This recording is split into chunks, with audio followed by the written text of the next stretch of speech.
I'm trying to find a way to add fruit to trees. I've started by having an editor where I can pick the vertices on a tree. You can see I've got a few already selected here. You can add them just by clicking on the vertices and then applying that to the prefab that's used on the terrain. I won't save that, I've already, for this test, I'll just delete that. And then on the terrain itself I have a utility that when the player gets within a radius of the tree, it will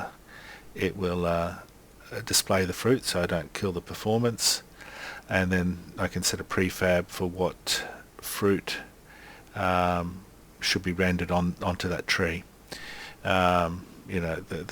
This little utility will pick up how many trees are in the scene. You can pick any tree that you want to apply them to that has that other script on it. And that's pretty much it. I'll just hit the play button on this. Give me 30 seconds while it boots up. My problem is that the movement of the trees isn't taken into consideration.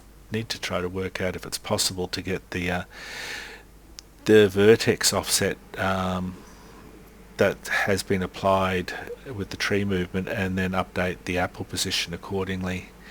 Then that would look really good. Otherwise I'm going to have to stick with fruit trees that aren't affected by wind and don't move, which isn't ideal, but I think it's worth the compromise to have this functionality.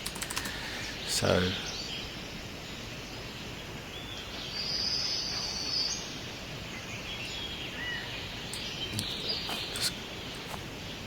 there we can see that those apples have been, that prefab of the apple has been applied to those vertices that we had selected previously. But if I turn on the vegetation engine, then it just sort of breaks the effect. So I need to sort that out somehow.